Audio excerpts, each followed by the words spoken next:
Welcome to Mahler's Minds, ladies and gentlemen. So I got a box from Amazon from a toy company called xtoyz.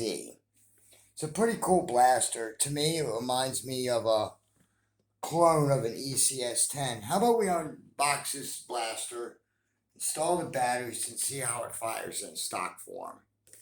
Mongoose Jake got one of these, and the blaster shot at about 70 FPS. I don't have my chronograph hooked up right now because I can only chrono my blaster outside because type of light, and it's like 10 o'clock at night here right now, so I can't really do that. Okay, it looks like I've got a 10 round magazine, got a stock, foregrip, 30 suction cup darts. I'm not a big fan of suction cup darts, but I'll use them for firing anyway. I also have 10 Adventure Force waffle heads and 10 imitation elite darts. I don't buy normal elite darts. I refuse to do it just because the cost of them, and I don't believe in giving Hasbro my money. Let's load the magazine first. Put that over there, put that over there as well. When you load a magazine like that, you start one end, then you kind of push them down a little bit. Make sure they all line up nice and neat, or else you'll get jams and malfunctions. Nobody likes a jam or malfunction because then they have to clear their blaster, and that kind of sucks. I would use man-gun darts as well in testing, but man-gun darts are usually designed for springers with sealed breeches, and such as like a caliburn or something like that. And that's mainly what I use my man-guns in when I run full length in my caliber, which I almost never do. It's a suction cup darts over there. Let's see what else we got here. And a muzzle brake. I also got some stock Hasbro attachments and a worker stock as well. I'm going to see if these attachments fit on the blaster, but I have a feeling they will. Because they look like standard end strike attachments, points. Get those out of the way. Pretty nice little foregrip. It doesn't have the lock like the one from Hasbro, but I can live with that. This blaster is not terribly expensive. And as you can tell, just by the silhouette, what is it? It's an Ecs10. I'm not going to lie to you. The only thing different is that it doesn't have the carry handle that the Ecs10 has.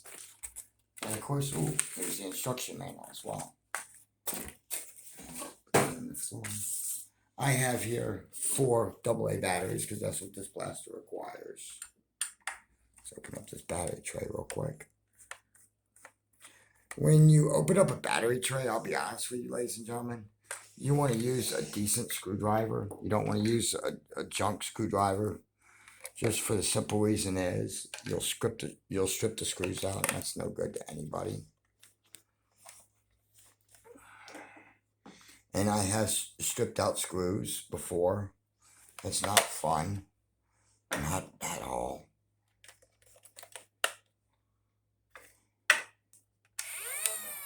That's interesting. I revved it, and I didn't have the magazine in. You can't do that with a Hasbro blaster. Usually with a Hasbro blaster, because they have locks in them, you can't really do that. Well, there's something else too. Open up the jam door. It's got no locks at all in it, ladies and gentlemen. That's really good. Okay, here's the stock attachment point for it. This is the one that came with the blaster. There's actually 2 versions of this. This is the less expensive version, believe it or not. Muzzle brake. Locks right in place. It has a little flip-up sight too, but nah, I don't use them. And the foregrip. Let's see if it takes aftermarket attachments or Hasbro attachments. Such as, this is the worker stock. This is the worker 8A stock. It's the one I prefer, actually. I use this, and this is actually the stock from my Lima. This is a dart zone scope from a Spectrum. You know, the absolute killer blaster from 2020, electronic blaster, and it fits. It doesn't lock really well, but it does fit. This is the Hasbro scope. Again, that locks into place too. And this is a long range attachment from Hasbro. I don't know why they call it long range, because it's really not long range anything, but it fits. But for the purposes of the review, we're going to shoot this thing in its stock form with all its glorious parts on it. That locks into place like that, and that. Voila. One Ecs10. Now, I've got 3 different magazines. I've got Adventure Force Waffle Tips, which are the gold standard in the community.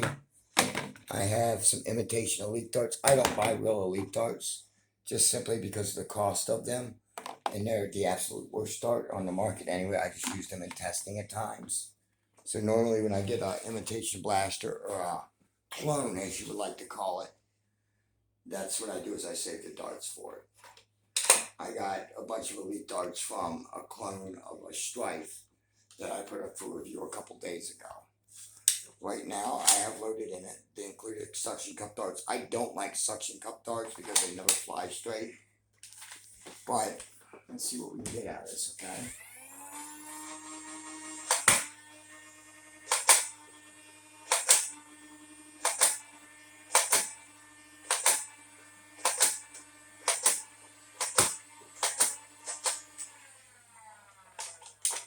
First mag out. Now let's see if it takes a Hasbro mag. These are imitation elites in here. It doesn't wiggle, wobble, nothing. It takes it. So it will take a Hasbro mag. That's nice to know.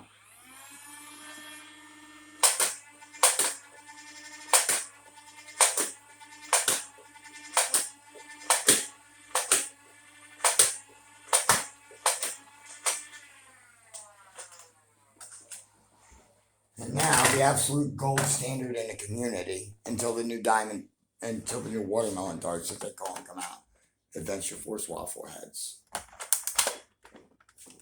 Locks in there pretty good too. This is an aftermarket mag, by the way.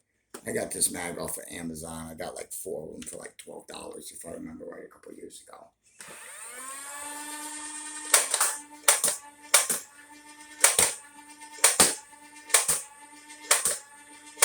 Blaster does have a little bit of pop to it. I actually like this blaster, but then again, I also like the Ecs10 too. The only thing about it, this blaster is about $35 or so, I'm guessing. I don't remember exactly what I paid for it, but it is a nice blaster. I'm going to put a buy link in the description below. I mean, the other things I'm going to comment on is, of course, it's painted on both sides. Hasbro doesn't even do that. I mean, seriously, it's the mothership, but they don't paint their blasters. And this blaster has some of those silly locks removed that everybody just opens it up and removes the locks or disables them anyway. But like I said, I'll put a buy link in the description below. This is Miler's Mods signing off.